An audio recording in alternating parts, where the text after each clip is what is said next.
ಏಕಮೇವ ದ್ವಿತೀಯಂ. ಶ್ರೀ ಗುರುಭ್ಯೋ ನಮಃ. ಗುರುರ್ಬ್ರಹ್ಮ ಗುರುರ್ವಿಷ್ಣು ಗುರುರ್ದೇವೋ ಮಹೇಶ್ವರಃ. ಗುರುಃ ಸಾಕ್ಷಾತ್ ಪರಂ ಬ್ರಹ್ಮ ತಸ್ಮೈ ಶ್ರೀ ಗುರವೇ ನಮಃ. ಸರ್ವೇಭ್ಯೋ ಋಷಿಭ್ಯೋ ನಮಃ. ಸರ್ವೇಭ್ಯೋ ಶಾಸ್ತ್ರಪ್ರವರ್ತಕೇಭ್ಯೋ ನಮಃ. ಬಂಧು ಮಿತ್ರರೇ, ಮುಂದೆ ಬರ್ತಕ್ಕಂತಹ ನೂತನ ವರ್ಷ 2024, ಈ ವರ್ಷದ 12 ರಾಶಿಗಳ ಗೋಚಾರ ಫಲವನ್ನು ಬಹಳ ಸ್ಥೂಲವಾಗಿ ಹೇಳೋದಕ್ಕೆ ಹೊರಟಿದ್ದೇನೆ. ಯಾಕೆ ಅಂದರೆ ಪ್ರತಿ ಒಂದು ರಾಶಿಗೂ ನಾವು ಬಹಳ ಡೀಟೇಲಾಗಿ ಹೇಳಬೇಕು ಅಂದರೆ ಮಾಸಫಲವನ್ನೇ ಹೇಳಬೇಕಾಗತ್ತೆ. ಹಾಗಾಗಿ ಸಂವತ್ಸರ ಫಲ ಅಂತ ತಗೊಂಡಾಗ ನಾವು ಮುಖ್ಯವಾಗಿ ಜ್ಯೋತಿಷ್ಯದಲ್ಲಿ ದೀರ್ಘಕಾಲ ಒಂದು ರಾಶಿಯಲ್ಲಿ ಇರ್ತಕ್ಕಂತಹ ಶನಿ ಮತ್ತು ರಾಹುಕೇತುಗಳು ಮತ್ತು ಗುರು, ಅಂದರೆ ಗುರು ಶನಿ ರಾಹುಕೇತುಗಳ ಫಲವನ್ನು ಮುಖ್ಯವಾಗಿ ಇಟ್ಕೊಂಡು ಹೇಳ್ತೀನಿ. ಈ 12 ರಾಶಿಗಳಿಗೂ ಕೂಡ ಇನ್ನು ಸೂಕ್ಷ್ಮವಾಗಿ ತಿಳ್ಕೋಬೇಕು ಅಂದರೆ ಮಾಸಫಲವನ್ನು ನಾವು ಬಹುಶಃ ಮುಂದೆ ಮಾಡಬೇಕು ಅಂದ್ಕೊಂಡಿದ್ದೀವಿ, ಅಲ್ಲಿ ನೋಡ್ಕೋಬೋದು. ಅಥವಾ ಈ ಗೋಚಾರ ಫಲ ಈ ಥರದ್ದೆಲ್ಲ ರೆಗ್ಯುಲರಾಗಿ ಏನು ಸಿಗುತ್ತೆ ಅಲ್ಲಿ ನೀವು ತಿಳ್ಕೊಬೋದು. ಮುಖ್ಯವಾಗಿ ಈ 12 ರಾಶಿಗಳಿಗೂ ಕೂಡ ನಾನು ಬಹಳ ಸ್ಥೂಲವಾಗಿ ಈ ಗುರು ಶನಿ ರಾಹು ಕೇತುಗಳ ಆಧಾರದ ಮೇಲೆ 12 ರಾಶಿಗಳ ಫಲವನ್ನು ಕೂಡ ಈಗ ಮಾಡೋಕ್ಕೆ ಹೊರಟಿದ್ದೀನಿ.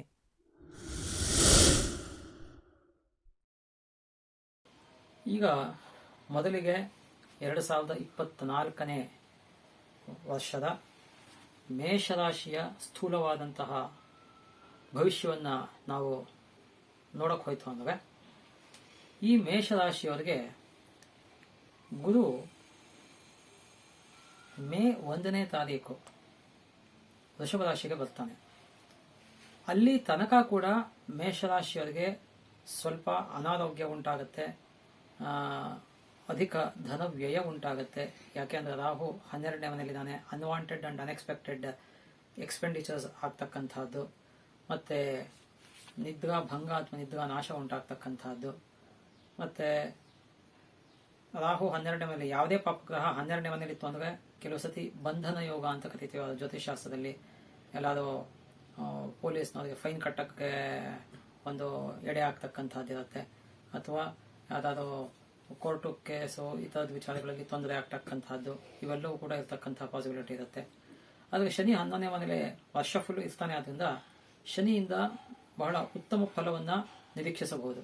ಶನಿ 11ನೇ ಮನೆಯಲ್ಲಿತ್ತು ಅಂದರೆ ಜ್ಯೋತಿಷಾಸ್ತ್ರದ ಒಂದು ಲೆಕ್ಕಾಚಾರದಲ್ಲಿ ನಮಗೆ ಧನಲಾಭ ಅನ್ನೋದು ಇರುತ್ತೆ, ದ್ರವ್ಯ ಲಾಭ ಇರುತ್ತೆ, ಮತ್ತು ಒಂದು ವಾಹನವನ್ನು ಖರೀದಿ ಮಾಡ್ತಕ್ಕಂಥದ್ದು ಇರುತ್ತೆ, ಅಥವಾ ದೂರ ದೇಶಗಳಿಗೆ ಪ್ರಯಾಣ ಮಾಡಬೇಕು ಅಂದರೆ ಅದು ಕೂಡ ಏಪ್ರಿಲ್ ಕಳೆದ ಮೇಲೆ ಮೇಯಿಂದ ಆಚೆಗೆ ಅನುಕೂಲಗಳಾಗ್ತಕ್ಕಂತಹ ಪಾಸಿಬಿಲಿಟಿ ಇರುತ್ತೆ.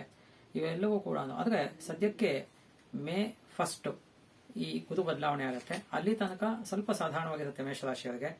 ಅದು ಕಳೆದ ನಂತರದಲ್ಲಿ ಗುರು 2ನೇ ಮನೆಗೆ ಬರ್ತಾನೆ. ಗುರು 2ನೇ ಮನೆಗೆ ಬಂತು ಅಂದರೆ ಧನಲಾಭ ಉಂಟಾಗುತ್ತೆ, ಮತ್ತೆ ಬಂಧು ಮಿತ್ರರಲ್ಲಿ ಒಳ್ಳೆಯ ಒಂದು ಸಂಬಂಧ ಇರುತ್ತೆ, ಪ್ರೀತಿ ವಿಶ್ವಾಸ ಇರುತ್ತೆ, ಮನೆಯಲ್ಲಿ ಶುಭ ಕೆಲಸಗಳು ಉಂಟಾಗುತ್ತೆ, ಮತ್ತೆ ಸಂತಾನ ಲಾಭ ಆಗ್ತಕ್ಕಂತಹ ಒಂದು ಪಾಸಿಬಿಲಿಟಿ ಇರುತ್ತೆ.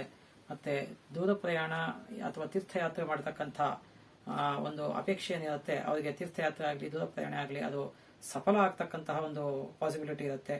ಅದೇ ರೀತಿಯಲ್ಲಿ ಅವರಿಗೆ ಯಾವುದಾದ್ರೂ ಬೆಲೆ ಬಾಳ್ತಕ್ಕಂತಹ ವಸ್ತುವನ್ನು ಅವರು ಖರೀದಿ ಮಾಡತಕ್ಕಂತಹ ಒಂದು ಅವಕಾಶ ಕೂಡ ಇರುತ್ತೆ. ಶತ್ರು ನಾಶ ಆಗ್ತಕ್ಕಂಥದ್ದು ಇರುತ್ತೆ. ಮತ್ತೆ ಈ ಓದ್ತಕ್ಕಂತಹ ಮಕ್ಕಳುಗಳಿಗೆ, ವಿದ್ಯಾರ್ಥಿಗಳಿಗೆ ಈ ಮುನ್ನಡೆ ಉಂಟಾಗುತ್ತೆ.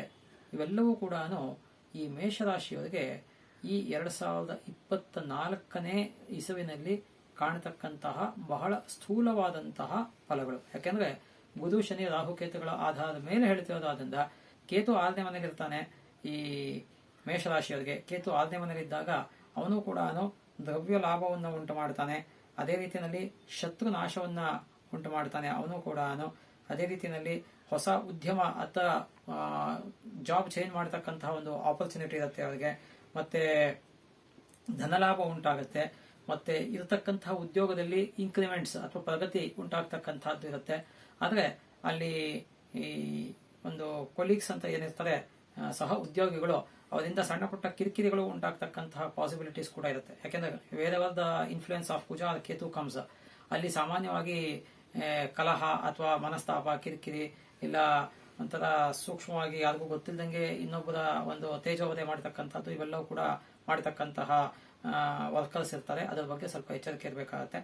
ಅದು ಬಿಟ್ಟರೆ ಒಟ್ಟಾರೆಯಾಗಿ ಹೇಳಬೇಕು ಅಂದ್ರೆ ಮೇಷರಾಶಿಯವರಿಗೆ 2024ನೇ ಇಸ್ವಿ ಮೇ ಇಂದ ಡಿಸೆಂಬರ್ ತನಕನೂ ಕೂಡ ಇಂಗ್ಲಿಷ್ ಲೆಕ್ಕಾಚಾರದಲ್ಲಿ ಹೇಳ್ತಾ ಇರತಕ್ಕಂಥದ್ದು 2024, ನಮ್ಮ ಯುಗಾದಿ ಲೆಕ್ಕಾಚಾರ ಅಲ್ಲ ಇದು. ಹಾಗಾಗಿ 2024 ಇಯರ್ ಅನ್ನತಕ್ಕಂಥದ್ದು ಮೇಷರಾಶಿಯವರಿಗೆ ಸುಮಾರು ಶುಭ ಫಲಗಳನ್ನ, ಕೆಲವು ಶುಭ ಫಲಗಳು ಅಲ್ಲದೇ ಇರತಕ್ಕಂತಹ ಫಲಗಳನ್ನ ಅವರು ಕಾಣಬಹುದಾಗಿದೆ.